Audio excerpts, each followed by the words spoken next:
Well, I'd like to welcome Jason Brozak to visit us on our 50th anniversary. And speaking of the 50th anniversary, how did this all start 50 years ago?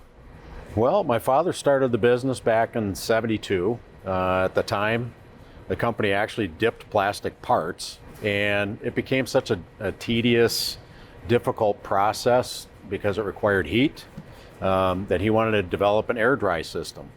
And his supplier at the time that he bought his heat cure product from had a chemist, and he started talking to the chemist about this concept, and before you know it, he came to work for my dad, and they developed what was originally the first Plasti Dip.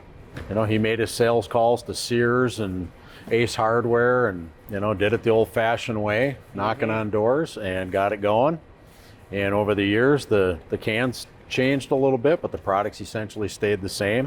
But 1985, I think it was, the first aerosol version came out. It was about the same time that we started getting into industrial applications and special formulas for manufacturers. And of course, that's changed a little over the years. And so we just steadily grew for about the first 40 years between industrial and consumer products. About 2011, 2012, something really changed. We spent the first 40 years trying to make Plasti Dip stick to things, and then all of a sudden it became peelable. We didn't change anything, it was just the idea. Automotive enthusiasts primarily started to use the product, and it, because of social media, caught on like wildfire. Oh, yeah. And where somebody used to make a big decision to go in and buy one can to do a project at home, pretty soon they were coming in and buying a dozen or 2 dozen cans at a time and just depleting the shelf. Thank you. I was definitely part of that movement back in the early 2011, 2012. I mean, I saw the videos and I'm like, man, I got to check this out for myself, because vinyl was expensive back then. It was difficult to work with compared to, and I had spray painted things before, and I thought, wow, this is spray paint that peels. I got to check this out. And the first time I tried it, I was hooked. I was able to change the colors of my wheels and accent parts, and I was like, well, that's cool. And I was like, I got to see how this works now. And I go to peel it off, I'm like, that's the coolest thing I've ever seen. And you can change the color later, and it protects it while it's on there. I mean, it's kind of an amazing product. Yeah, it really is. And we've come up with a lot of versions of it since then, lots of colors, custom finishes, things like that. We've also gotten into gallons for advanced users. But our focus right now is on the aerosol and what we can do with it. Oh yeah. And the possibilities are really endless. A lot of things have been ramping up over the last 10 years, a lot of new processes, a lot of new things. What do you see next for Plasti Dip? What's next? Well, because of great feedback we get from our users all the time, we're constantly innovating. We're constantly coming up with better ways and better techniques for applying our products. We're taking lots of feedback on finishes and different types of special effects, and we're excited for the future. Well, we both know if we prep and apply Plasti Dip correctly, it'll peel. It peels off very easily. It's very durable. It lasts for years. We get a lot of questions about, why didn't this peel off? Why does it look rough? Why doesn't it look the way I want it to do? And we all know prep is key. Prep is key. And so is applying plenty of product. Proper application, absolutely. So when you do this, whether it's wheels, emblems, mirror caps, chrome delete, whatever it happens to be, what are your basic must-dos? Attention to detail. Clean the surface very, very well. Most glass cleaners are going to be adequate to clean the surface and get it ready for Plasti Dip. If you have like a tougher surface that's a little dirtier, any type of like degreaser, whatnot, that'll work. Start with that, finish off with glass cleaner, make sure it's dry, and then the next step we go into would be masking it off. Now that the surface is nice and clean, you want to go and grab your blue painter's tape. You can get this pretty much anywhere, and you want to basically mask off the area that you're going to spray. Make sure you paper or plastic around it to take care of any overspray that may get on anything, and then go ready for the next step, which is going to be getting your cans ready. You want to make sure your cans are at room temperature. So if it's cold outside, bring them in the house. If it's hot outside, bring them in the house. That's the optimal temperature for spraying this stuff. You definitely also want to use in a very well ventilated area. Once you've got them at room temperature, then the next step is obviously to shake them. And on the cans it says 1 to 2 minutes, and you're ready to go. So everything's prepped, we're ready to start spraying.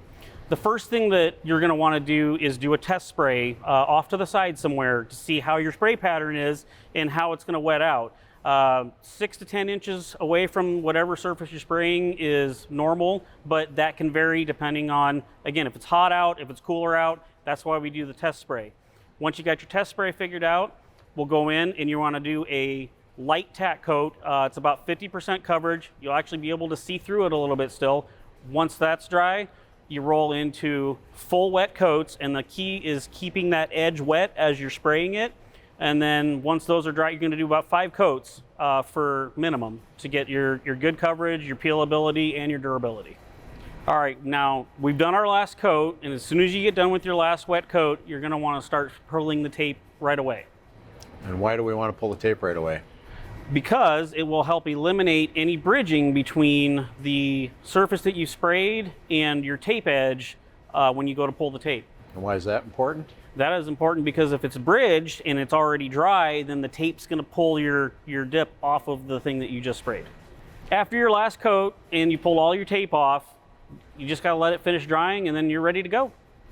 If you're doing emblems or badges, what you're going to want to do is box your badge in with tape, plastic paper around it, spray the entire area. Once it's completely dry, you can go back, pull your tape, and then you'll actually be able to pull the Plasti Dip off the car and it will break around the seam of your badge or emblem. All right, you finished your badge project. Turned out great, I'm assuming. Absolutely. Right, so you graduated. You wanted to move on to the next project. What was that? Well, after I got comfortable, my badges turned out great. I decided I wanted to do black wheels. So I went out and I got 4 cans of black Plasti Dip. You might need 6 depending on how big your wheels are. But yeah, I mean, I did it in an afternoon and it made such a huge difference on just the whole attitude of my car and how it just looked meaner. So great project, super inexpensive and super easy. So 15 years ago, before this craze really started, chrome was the thing. The taller, the bigger the chrome wheel, the better. All of a sudden that all changed about 10, 12 years ago. Everybody wanted black. So doing badges, blacking out badges was really popular. Blacking out big chrome wheels was very popular. That still left all the chrome trim on the car. So that's obviously another project we can get into. Okay, so if you want to go for that full, stealthy, blacked out look, you're going to want to do a full chrome delete. So you're going to start with cleaning all of the surfaces that you want to spray black with glass cleaner should be adequate. Make sure everything's dry, mask it all up, put plastic around with stuff that you don't want to get overspray on, and then start with your spray process. All right, so we've talked a lot about black. It's a very popular color. It seems to be a beginner's favorite. Plasti Dip comes in lots of different colors. What if you want to do something a little different, make your car stand out? Well, everybody loves black, but maybe you want to add that little pop of color. And we went ahead and added a little pop of color to this car to kind of just make it stand out, make it a little more flashy. And if you don't like it, you can always peel it and change it to a different color. Well, it's great we have all these colors, red included, and have fun with it, be creative, and if worse comes to worse, it peels. Peel it off, do it again. One of the questions I've got for you is, what was your first experience with Plasti Dip?